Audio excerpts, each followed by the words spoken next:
what makes a good leader? You need to look at a good leader really from a follower's point of view. It requires more than just motivation, because it is what, in a way, elevates everybody else. Tell me, sir, a little bit about if leadership styles change. That depends very much on where you are. The best people going everywhere is a natural phenomenon. As to what leader you were influenced by, aspired by, that you can share? As being a teacher, I think he was always very interested in persuading other people. Where do you think our nation is headed in terms of the economic development? When the spread of education widens, the inequality will also narrow. But it is important that everybody benefits. Sir, I am honored and privileged to be in your presence, sir. Mr. Montek Singh Ahluwalia, who you can look up his resume, being on the Planning Commission, being on IMF, being one of the brilliant economists our country, India, has produced and been worldwide in a leadership position. Sir, I was telling you that I'm working on this project on leaders of India. And I would love, sir, your thoughts on what makes a good leader. That's a very difficult question, and I suppose you're specializing in it, so I feel a bit nervous. To my mind, you need to look at a good leader really from a follower's point of view. Ji. I mean, who is it who can motivate the best from the team that he's supposed to lead? Obviously, it requires more than just motivation. Right, sir. It requires an ability to organize, it requires an ability to correct, Right. it requires an ability to manage. Right. But the bottom line has to be that a really good leader, as opposed to a good manager. Right, sir. And I think a good manager, I don't necessarily see as someone who has to do lots of motivation. Yes. It's when they do a lot of motivation that you can say they become a good leader. Yes, sir. And maybe in public life, the leadership role is actually very important, because it is what, in a way, elevates everybody else Right. who is a follower Ji. into thinking that, they're also participating in some bigger objective. Yes. And that to my mind is the most important thing. Amazing, sir. Thank you so much. Sir, you have been known worldwide, and I know you also traveled quite a bit and hold or visited a university in the US, at least one, as being a visiting professor. Tell me, sir, a little bit about if leadership styles change based on where we are, let's say India or United States. Oh, clearly they do. I mean, look, some aspects, like your basic moral compass, Ji. your basic honesty, Yes. your basic commitment to purpose, they don't change. But to the extent to which you have to communicate Yes. your team, that depends very much on where you are. And clearly the same person, if he's trying to be a leader in one field, doesn't even have to be in a different country. Yes. I mean, even in the same country, would behave differently. Absolutely. If he was, let's say, running a company or running a team or running a society. So it does change, yeah, sure. Sir, I work on culture, and one of my first books coming out in US, I've already published in India, is a book on cross-cultural intelligence. And I love studying how different cultures think, speak, communicate, expect their worldviews. As you know, sir, worldviews play a big role. Sir, you and I were discussing earlier off camera, and I'm going to ask you that question is, I was wondering if India has produced great leaders because there's something special about our culture. And you give a very fascinating answer that I haven't heard yet from leaders of India. May I ask you that question again? Sir, do you think there's something deep about Indian culture that so many leaders at the world stage happen to have a connection with India? No, I don't think it's to do with Indian culture. Yes. I mean, obviously, Indian culture does produce very competent people. It produces lots of skilled individuals. I think a lot of the reason why you see so many of them outside is that maybe we are not giving them enough of an opportunity to distinguish themselves or to be satisfied inside. Now, we are still a relatively poor country compared to other countries. Right. So, I mean, what's happening is that a certain percentage of Indians has a level of education Yes, sir. which is no worse than anybody else. Ji. So to that extent, we produce people who can lead major corporations anywhere. But notice in what you call leadership, I mean, we've done that in the academic world. We produce a lot of first-class academics. We've done that in the world of commerce, produce good businessmen, whether in companies or in banks or in others. I think to a large extent, that's because the environment at home doesn't provide the same ability for these people to reach the top. So it's almost like a frustration inside. No, not necessarily. It's just less. Opportunity. It's less opportunity. Okay, the world is more unconstrained for them than India is, and therefore they see more opportunities there. Now, to some extent, the best people going everywhere is a natural phenomenon. Okay. And I mean, you would see that in other countries also. Right. The difference that you were pointing out is that not so much that we have so many Indians abroad, Right. but that so many of them are not in India. Yes. That I think is to my mind, every one of these guys Right. should have the opportunity to hold a similar position in India. Now, admittedly, we're a poorer country, so we probably can't afford exactly the same reward system. But I have a feeling that if we were really keen to attract them back, Yes, sir. we would find more of them willing to come back than are at the moment. Wonderful, sir.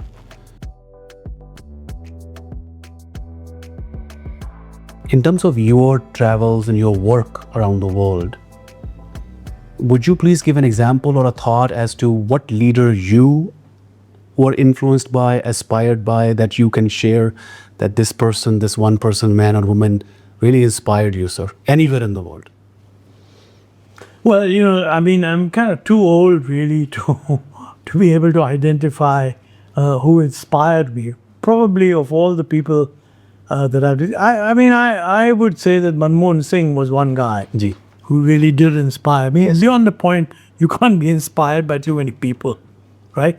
Obviously, I've met a lot of people who impressed me in different ways. Right, sir. But since I'm looking at them from a distance, you don't feel similarly inspired. But there are many people around. I think, for example, if you look around the world, certainly Lee Kuan Yew Yes, sir. in Singapore, Yes, sir. a very inspiring fellow. Yes. Certainly what Deng Xiaoping did in China is extremely inspiring. I can list a few others, but Yes, sir. not all of them are terribly well known. Yes, sir. But bottom line is that in all countries at different times, Yes, sir. people do take unusual steps Ji. and achieve unusual results.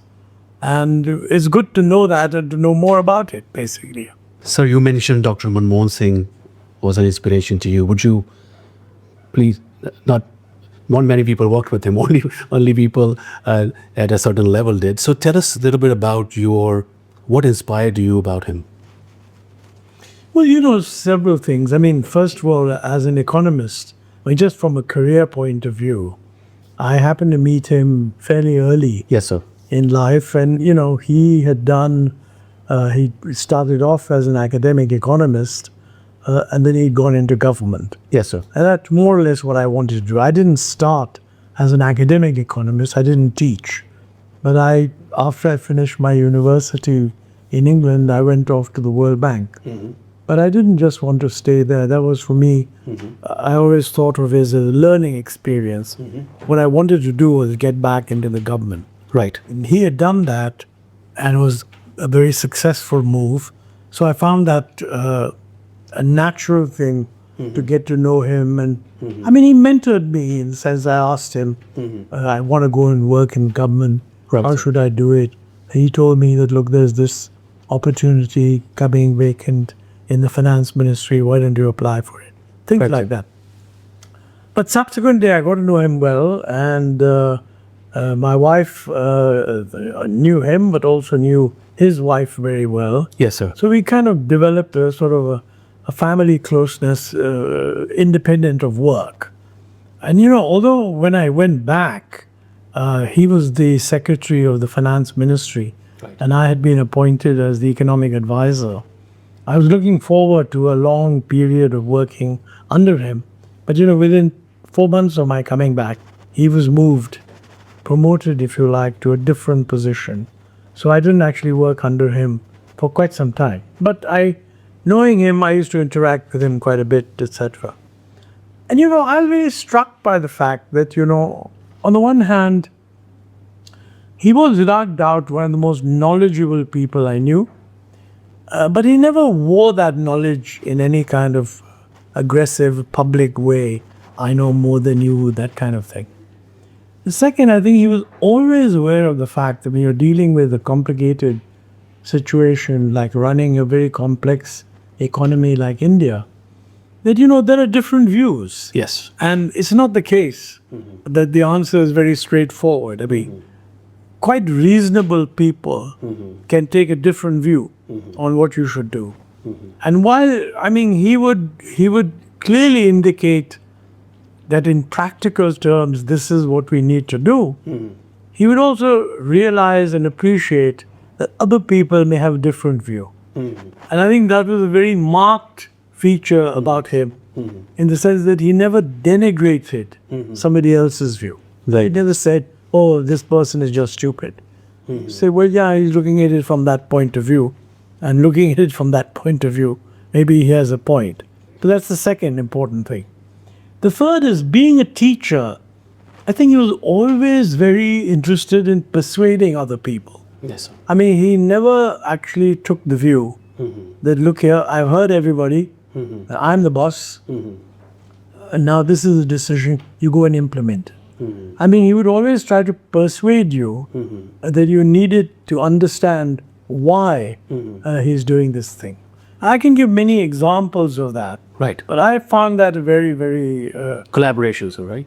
It's not just collaboration, it's also trying to get the other person to understand, why you're doing what you're doing. And I think deep down, you also hope that they would understand. I'll give you one example that I've frequently cited. At one point, we were concerned about computerizing the banking system. Obviously, everybody was computerizing. And if you didn't computerize the banking system, it would be very poor efficiency. But the unions were totally against it, the public sector unions, because they felt that this would reduce employment. Right. So persuading them to change was a big issue. And he called a meeting. When he was finance minister, I was the secretary of finance. Called a meeting of all the top union leaders belonging to different parties. Congress Party, the BJP, the left, others. And every one of these fellows, although they belonged to different parties, had the same view. And no computerization, because it will lead to a loss of jobs. Right. Manmohan actually persuaded them that, look, I promise you there will be no job losses. Nobody will be fired. They said, but what you're going to do is you're not going to expand employment as business increases. Right. Because of the productivity gains of computers. Right. So what I think Manmohan was trying to persuade them was that, look, you're interested in the public sector banks. The rest of the banking system is computerizing. Foreign banks are computerizing. Private banks are computerizing. If you don't computerize a public sector bank, business will just go to these others. It doesn't make sense.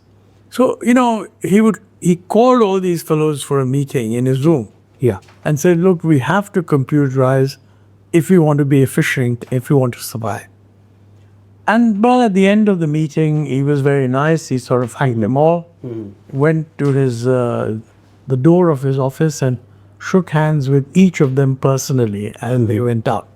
That was an unusual thing to do, because normally in a finance minister's meeting, the finance minister would thank everybody, go back to his desk, and maybe the secretary, or someone would show everybody else out. No, he went to the door himself to shake everybody's hand, which they appreciated. And one of the fellows towards the end, sort of struck by the man's transparent niceness, said to him, Mr. Finance Minister, I completely disagree with you on computerization.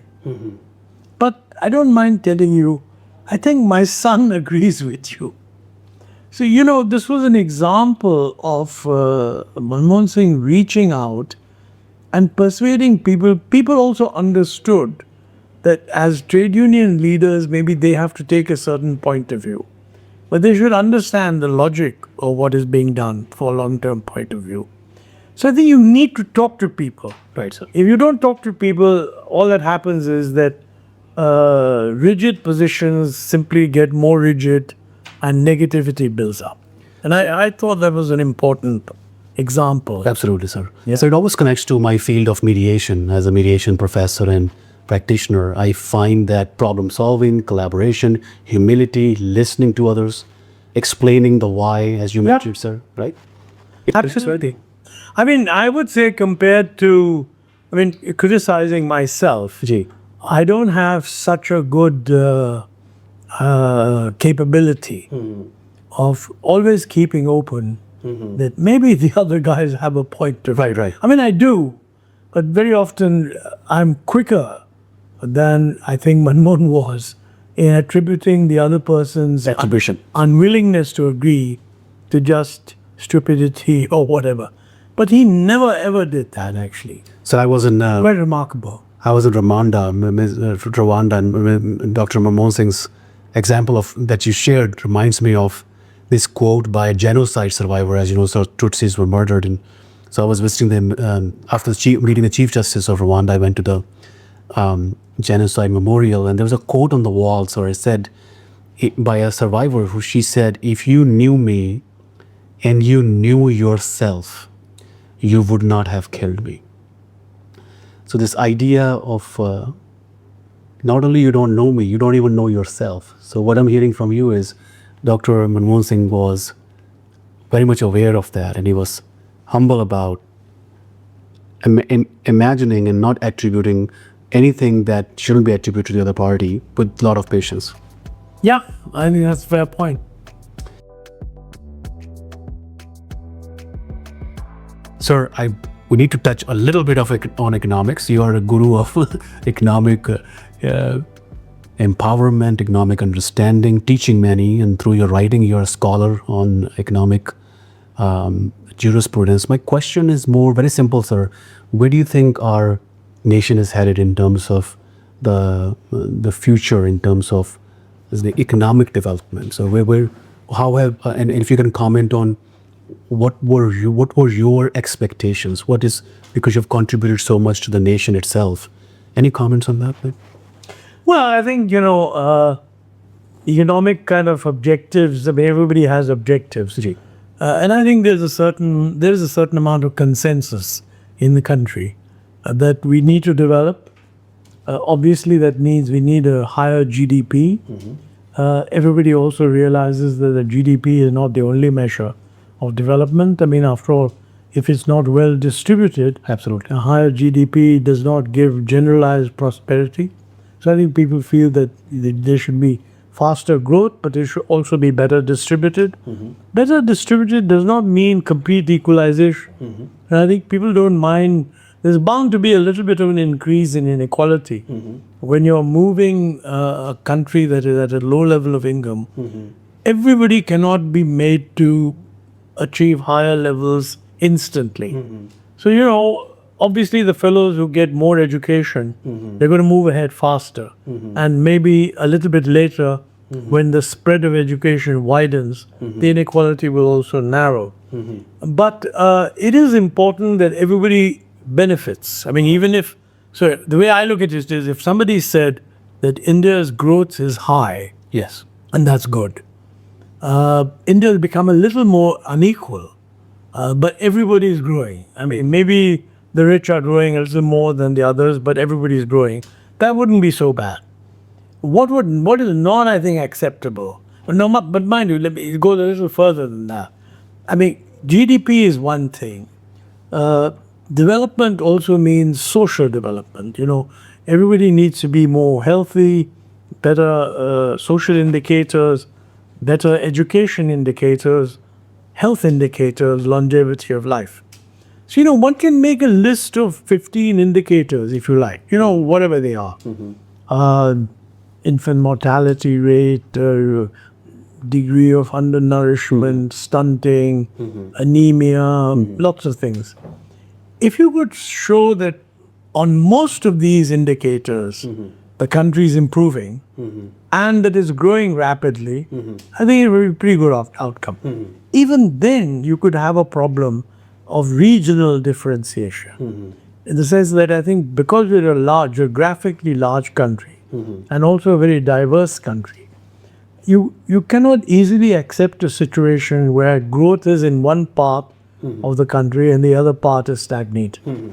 Now, actually what will happen is that at different times we may fall back in some of these dimensions, but in a healthy environment, the system would point to these weaknesses and say, well, look, yeah, you're doing quite well here, but what about infant mortality? What about female inequality, gender inequality? And then the system begins to respond. So I think what you need is a sufficiently rapid growth with multi-dimensional improvement in the quality of life. And you won't achieve everything. Right. But you need a system that can quickly look and see where is it failing so that you can take corrective action. And I think one advantage of a democratic system is that, it gives you the opportunity to complain. But I think people are satisfied if they get a sense that they're being heard. They don't necessarily expect that the problem will be solved today. So you need a government that listens. I mean, we have one big problem, and that is that, being a federal system, most people talk of the government. But actually, there's the central government and there are state governments. A lot of what needs to be done is exclusively the job of the central government, and we should therefore focus attention on the central government.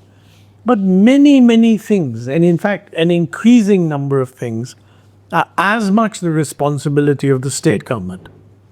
And I think we are falling behind in that. There is an awareness, by and large, in the country that try to hold the central government responsible for everything, for whatever the outcome is.